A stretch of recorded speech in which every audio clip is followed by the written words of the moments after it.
Well, hello and welcome back to Jeff Cohn and Chris Yee from the Thriving Doctor. We're going to be talking about collaboration today, Jeff. And as usual, I'll ask you why, why collaboration? Why is this a topic that is important for us to tackle? Well, um, I think there's a lot of work that is best done by um, working with people rather than by oneself.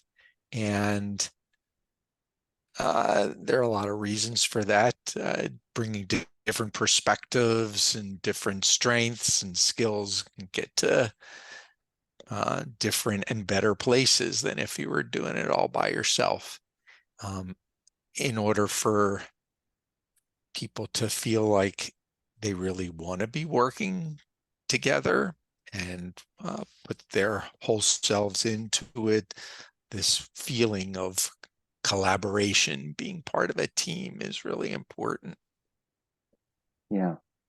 And through the work that we've done with a number of different doctors, this came up a lot. And I think from two different perspectives. One is I'm being asked to collaborate, and then also I need some help to get this initiative or this idea that I have to be effective and kind of systematized because I kind of see a problem here and I want to help with it. So there's both the being asked and how do I deal with being asked to collaborate, and then also I can't do it by myself. I need some help in order to be able to make the thing happen. With that said, I want to share this quote, which I think you all have heard, but it's a really wonderful quote. It's an African proverb that says, "If you want to go fast, go alone. If you want to go far, go together." And it really speaks to the idea that if we really kind of want to make a bigger impact, we have to really have other people to be able to make that thing happen farther. Some things we can do by ourselves, and we can do it quickly, um, but it takes a collaborative process to go far. Agree completely. And I um, just want to make a pitch for diversity when we think about collaboration. I think that sometimes we get focused on working with people who are like we are, and who think like we are, and sometimes that's great if you're looking for collaboration around a narrow area where people with a lot of expertise in that area are who you want to work with. But a lot of times it's more exploratory and it's not so clear where you're going. So having different roles and perspectives and life experiences oftentimes makes it a much richer pot of soup that you're creating. But isn't that kind of messy? Like, isn't it going to be like there's too many different perspectives? We can't sort it through all of it, and let's just get everyone who have the same mind and just do the thing. And then I want to ask you about your experience as the chief quality and, officer in a hospital where diversity, though I imagine it was a bit messy, actually enriched the final product. Yeah, I think the mess is part of the fun, really, in learning about each other. And so you know, we talk about using our sage brains. And so I think that's really important to allow yourself to have the collaborative experience be what it wants, um, what you want it to be. One of the main powers of our sage brain is curiosity, and that takes us a long way when we are looking to work with others. So using the experience of being together with these people, maybe that you haven't ever worked with before, that allows you to ask curious questions so that you learn and discover and kind of feed off each other. Someone I learned from used this metaphor of, if you have a group of people who are all with a similar background collaborating together, imagine going up a mountain together. Um, Whatever the peak of that mountain is the peak of what people with that type of expertise can get to. Um, you may now be at the top of that peak, but you may look over there and see a higher peak. But it's a mountain that is doesn't is not accessible necessarily to people with the background of everyone in that room with you, but someone with a different background can actually get to the top of that peak, so that by bringing them into your team, it allows you to go higher than you otherwise would have been capable to do, and bring in a bunch of other mountain climbers from different peaks. It gives you all kinds of possibilities. Yeah, yeah. And speaking of the sage brain, Jeff and I work from a model called positive intelligence, and one of the key components is just kind of contrasting our survival brain to our sage brain. The survival brain often being the fear, doubt, worry, but this, and and then also being able to go to the sage brain where we're allowing ourselves the possibility for exploration, empathy, and expansion.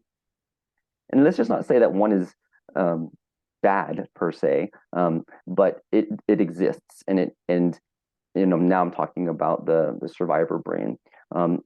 And in your experience as a collaborator, and in my experience as a collaborator, as a leader, let's just say the leader of the collaboration, there's a very important skill to be able to help different people, bring them into this kind of sage brain where we're feeling um, calm, number one, but also exploring, like you said, like how do we create this space where people can feel like they can explore without retribution or without being told they're not a good idea or something like this. Um, can you say a little bit more? And I'll ask you again, maybe if you want to share us a story about something that you've gone through where you've been able to help lead people move into the sage brain so that they could start to explore these bigger ideas and curiosity and things. Well, I guess the project that got me to really use this way of looking at engaging everyone in a new and different way for me happened about 20 years ago, when we were trying to tackle a big infection problem in our hospital, which was MRSA infections. That was at that time a real scourge. It was on cover of Time magazine and made the nightly news, and people would come into hospitals with some condition and then acquire MRSA from being in the hospital sometimes, and get sick as a consequence of that sometimes, and sometimes even die as a consequence. And it was awful, and it was getting worse each year. So anyway, we decided to tackle it, and the method that we used was one that required us to try and reach out to just about everyone in our organization who could be a MRSA spreader potentially, and learn from them and with them, and assume that the solutions were out there, that we, as the leaders of the project and experts, titled experts, weren't going to be bringing solutions. We were going to be discovering them. So we had to create conditions that made people feel like they're being invited into this, and we really were interested in what they said. So even though I was a C-suite person at the time, repeatedly I was saying, no, really, I have no idea. What do you think? And meaning it, trusting that the solutions that we were looking for were out there. So having that kind of a way of being in your role of trying to pull together a group of people can be really helpful. I think that, we knew what we were coming together about. So that was part of my job, was describing the challenge, creating the vision for what was possible, and then, um, you know, being very much about inviting curiosity, um, learning, keeping my mouth shut, other than to do that kind of, asking and being curious. Um, um, and then sometimes, just one other thing that I learned from this that I wanted to share is that as you're listening, you might hear something that someone suggests that sounded pretty interesting. And so playing kind of a facilitative role to say, that sounded, what Chris just said sounds pretty intriguing, surprising, something, what do others think about that? Um, that was an important role as well. Yeah. Well, there's a couple things, well, so many things in that story that are so important. Number one, I would say, is being able to define the problem very clearly and being able to state it in um, a way that people completely understand what the thing is. And another piece of that is describing the vision. You said you used the word vision, and I think that the vision, in my mind anyway, is what's the outcome that we would love to have. I have no idea how we're going to get this outcome, but this is the outcome that we can get behind. Fewer number reduction of number of deaths or whatever the MRSA thing was, but this is the outcome, and being able to share these things clearly so that people know what the whole collaboration might be about, and whether or not that aligns with what their values are or how they want to show up in the way they work.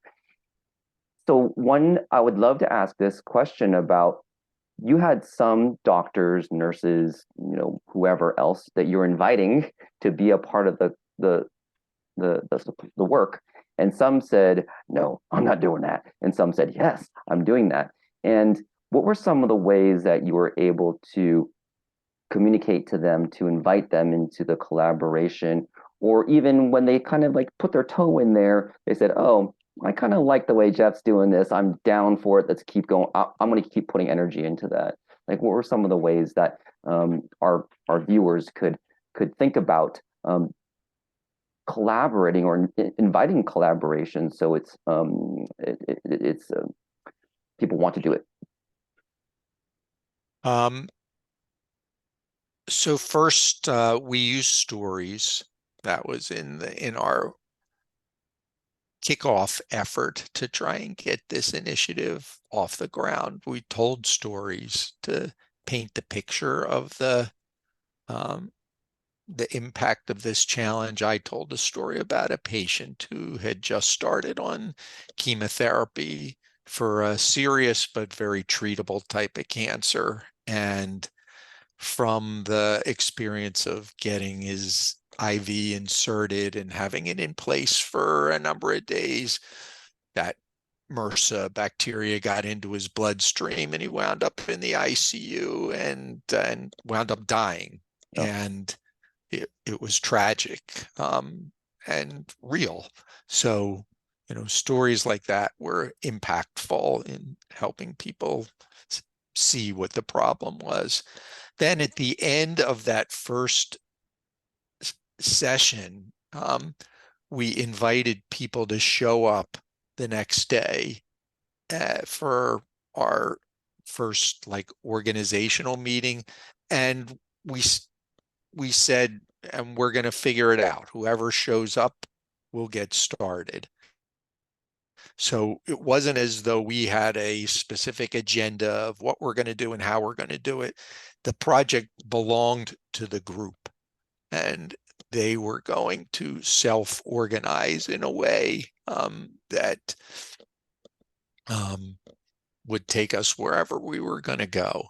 Hmm. And then um, we needed some people in the organization who had patience to say, well, we want to be the places where this gets started.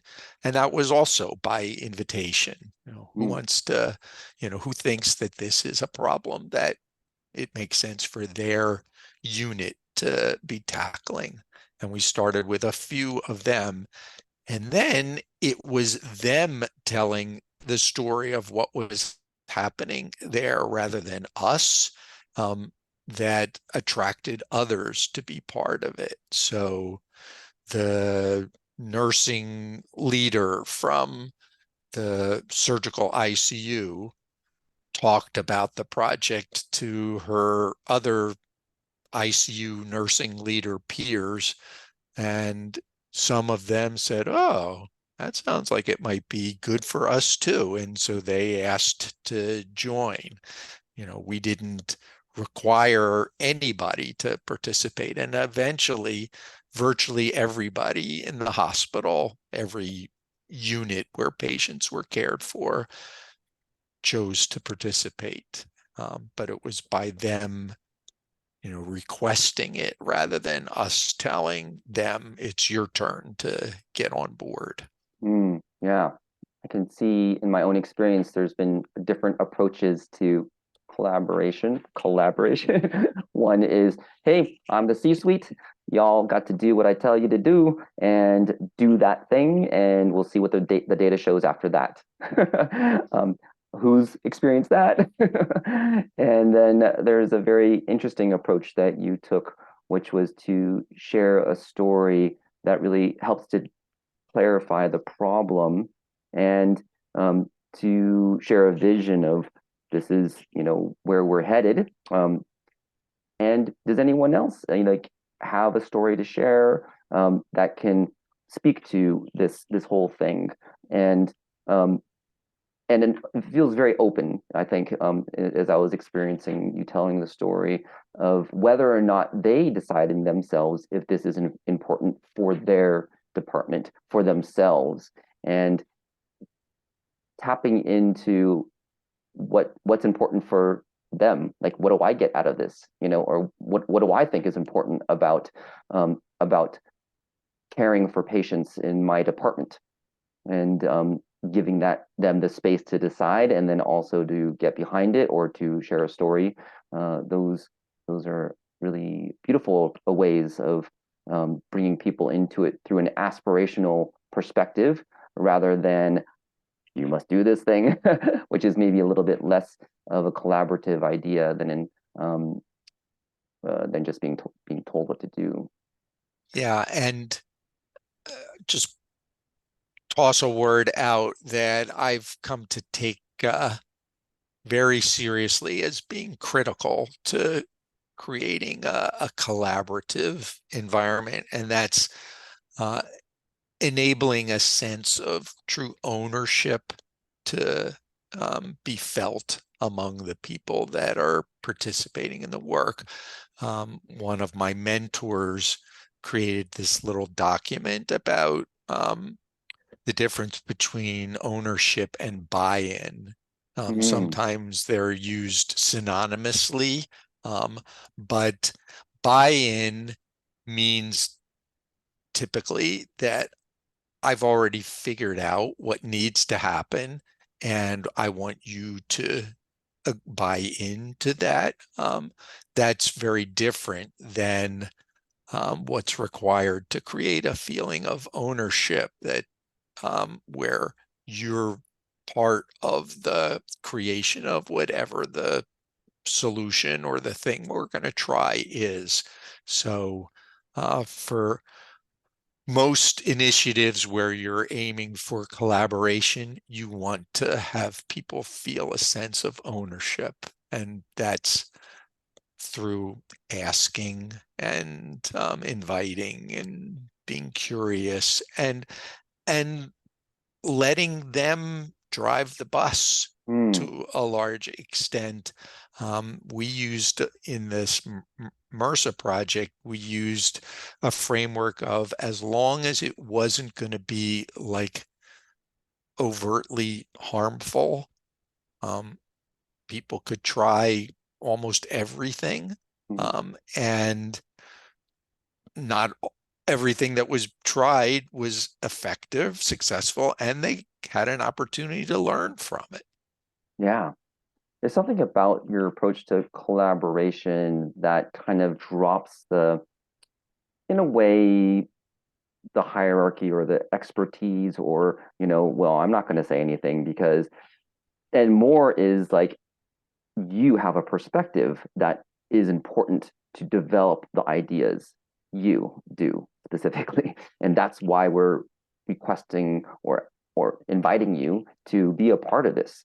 And I'm going to show that um, by listening, but then also giving you the space to bring ideas to the field, and to the collaboration. And no ideas off the table, man. Like let's think big here. Let's think crazy. Um let's think reasonable. Let's also think, just different perspectives.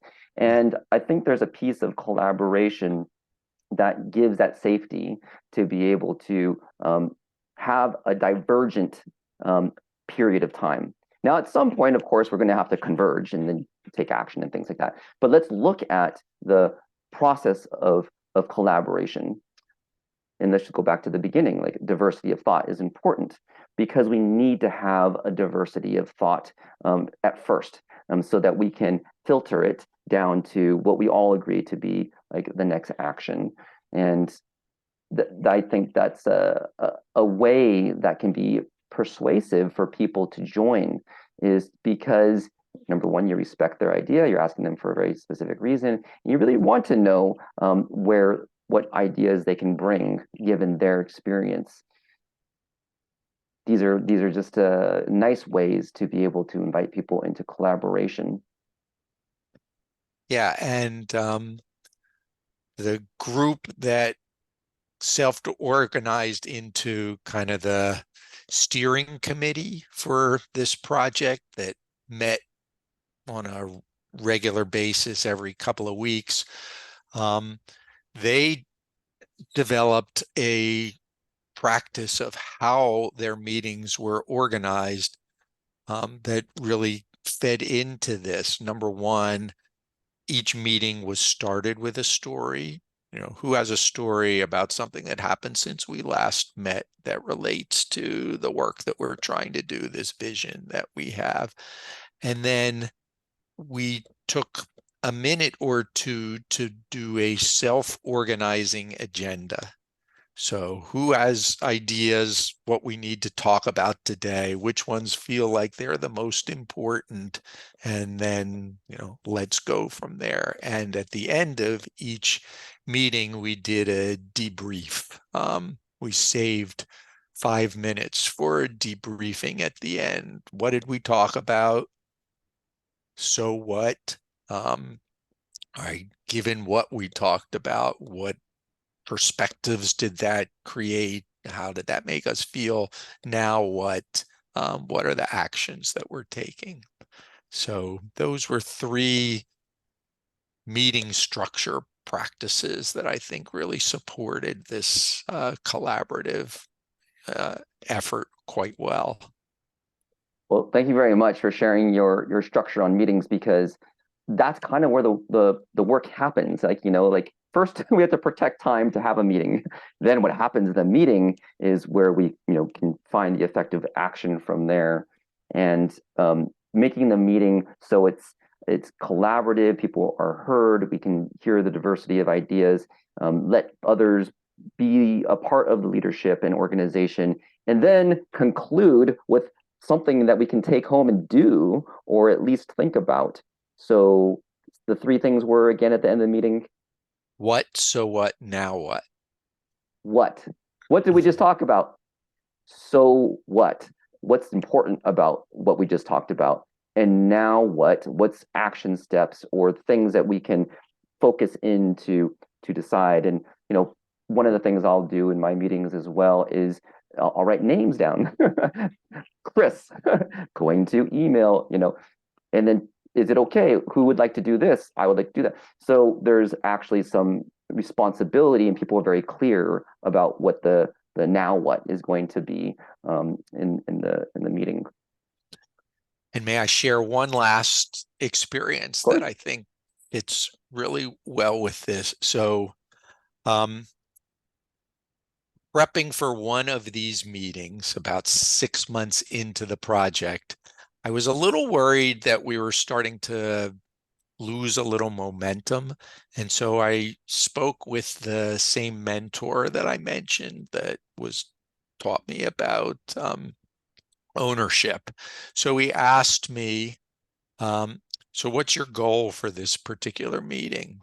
I said, oh, that's interesting. I don't have a specific goal. He says, well, you're bringing important people together.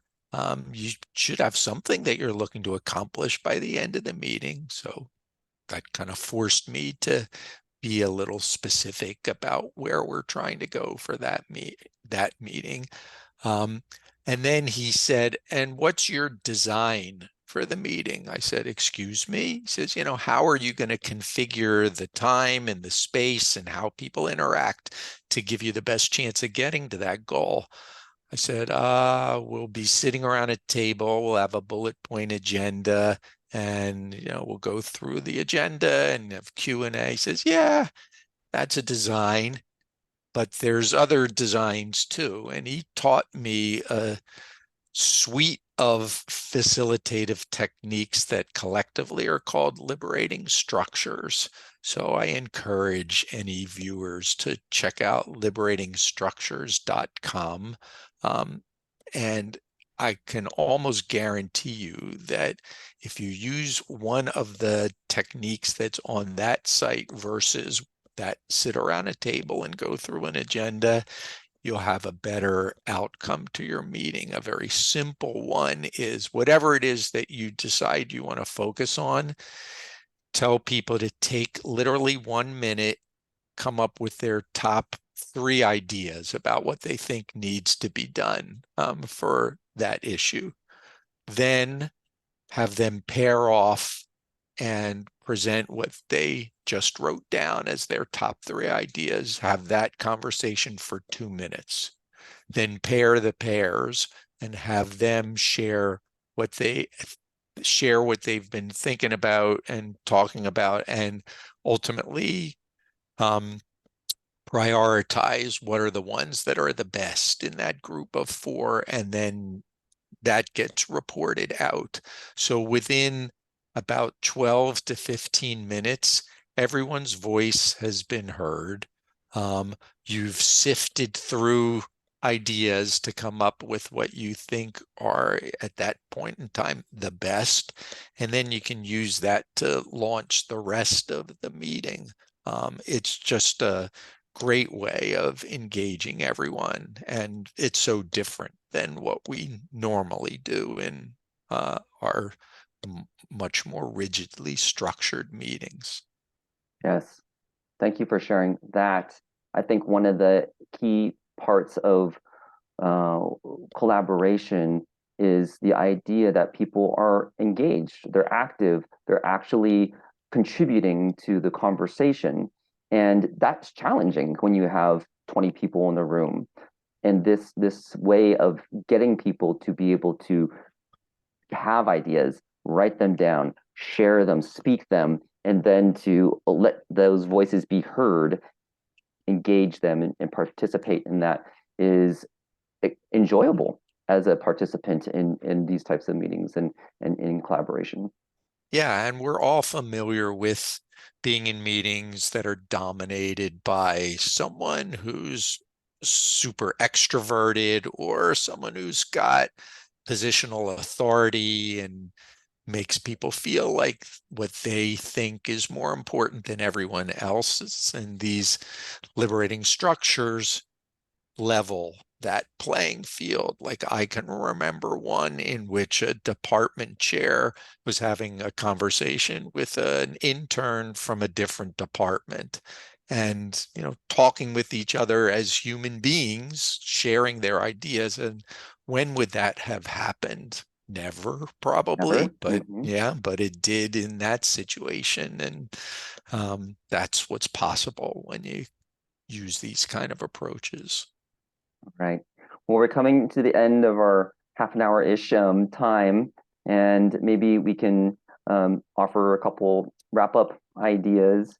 Um, for me, I think the collaboration pieces, around am I being requested to collaborate with you, and then or am I the one who is trying to bring people into the collaboration?